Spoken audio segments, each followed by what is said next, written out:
BJP वालों तुम्हारा दूल्हा कौन? गाली गलौज पार्टी का दूल्हा कौन? लापता दूल्हा।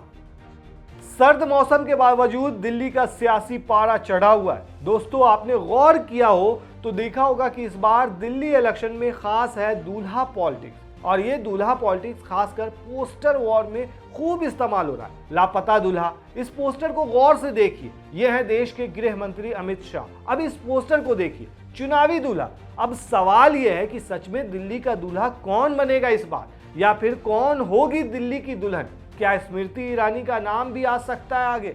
चलिए समझते हैं दिल्ली की दूल्हा पॉलिटिक्स। सबसे पहले केजरीवाल ने बीजेपी से एक सवाल किया, दिल्ली में बीजेपी वालों तुम्हारा दूल्हा कौन? देखा जाए तो केजरीवाल के इस सवाल का बीजेपी के पास अब कोई जवाब है क्या?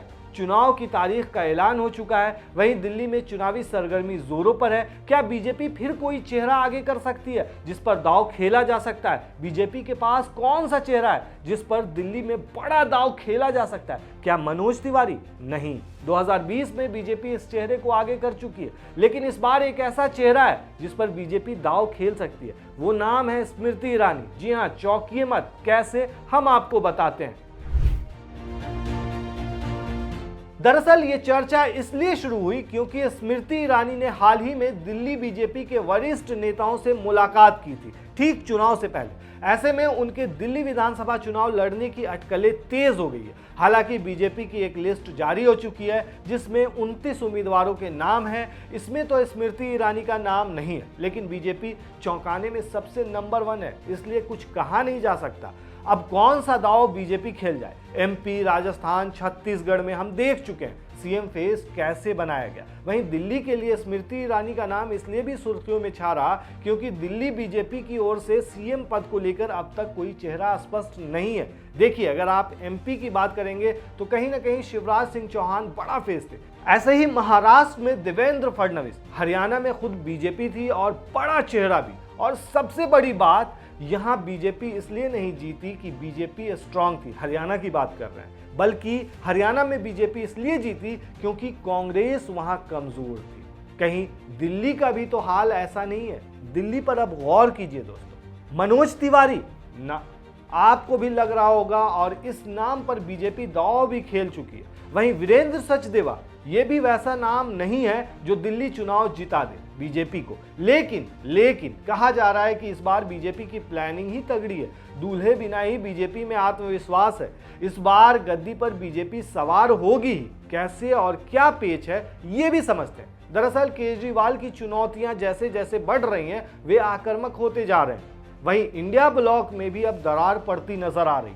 गौर कीजिए, कांग्रेस के मुकाबले अरविंद केजरीवाल ज्यादा हमलावर बीजेपी के खिलाफ नजर आ रहे हैं। और सबसे बड़ी बात, केजरीवाल का कुछ दिनों से फोकस प्रधानमंत्री मोदी से ज्यादा केंद्रीय गृह मंत्री अमित शाह पर शिफ्ट हो गया। ये पोस्टर देखिए। देखा जाए तो केजरीवाल विशेष रूप से दिल्ली की कानून व्यवस्था को लेकर कभी महिलाओं की सुरक्षा का मुद्दा उठा रहे हैं, तो कभी दिल्ली में आपराधिक गतिविधियों को लेकर केंद्रीय गृह मंत्रालय से सवाल पूछ रहे हैं। केजरीवाल को चिंता बीजेपी नेताओं के झुग्गी बस्तियों में पहुंच जाने से भी है। वो तो आपने देखा ही होगा वीडियो और पिक्चर।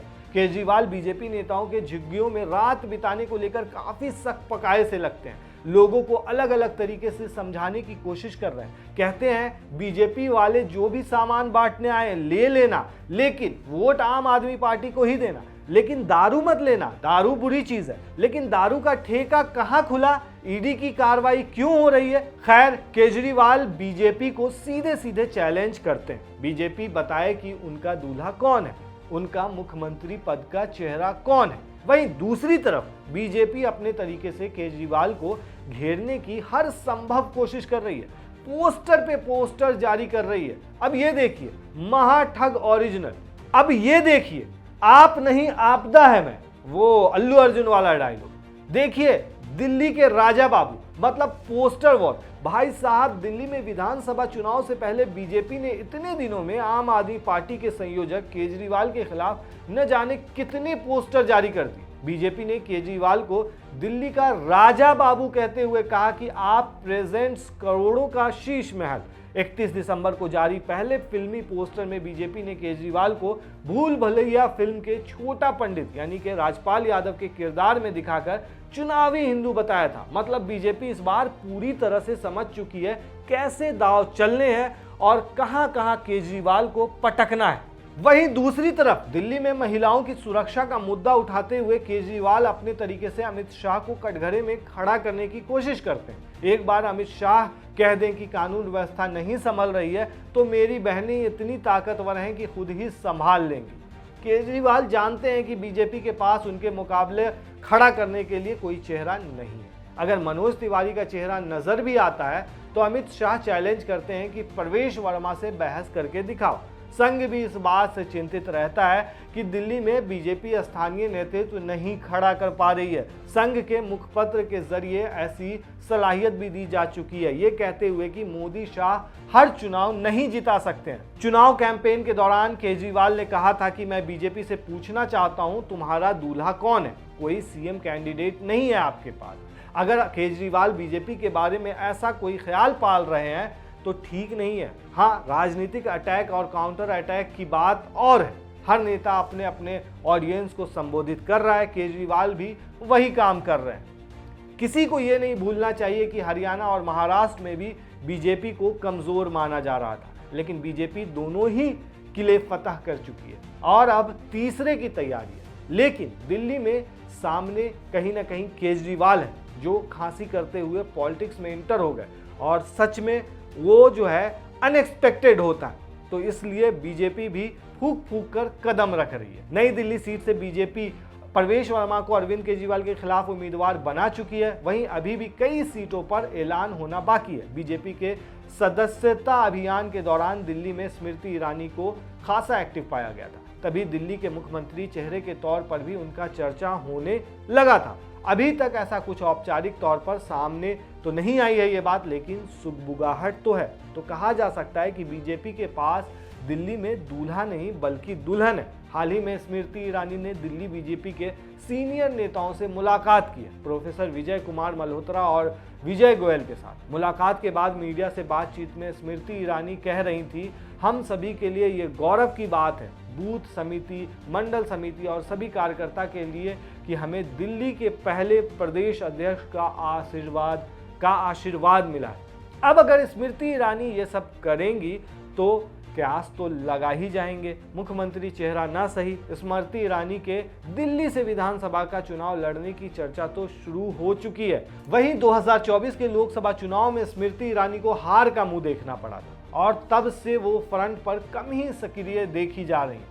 चुनाव नतीजे आने के बाद विदेशों में कुछ इवेंट में उनके हिस्सा लेने की खबरें और तस्वीरें आ रही थी, लेकिन उसके बाद से वो दिल्ली में भी पर्दे के पीछे काम कर रही हैं, ऐसा माना जा रहा है। अगर स्मृति केजरीवाल के सामने आती हैं तो मामला बेहद दिलचस्प हो जाएगा और फिर दिल्ली में फाइट तो भाई एकदम टाइट हो जाएगी। ऐसे में दिल्ली में बीजेपी की तरफ से प्रवेश वर्मा के अलावा रमेश बिधूड़ी, मीनाक्षी लेखी और डॉक्टर हर्षवर्धन जैसे नेताओं के नाम भी सुनने में आ रहे हैं सीएम फेस के लिए। डॉक्टर हर्षवर्धन के नेतृत्व में बीजेपी ने 2013 के दिल्ली विधानसभा चुनाव में सबसे ज्यादा सीटें जीती थी, लेकिन उसके बाद से ये पार्टी के लिए दहाई का अंक छूना भी संभव नहीं हो पाया।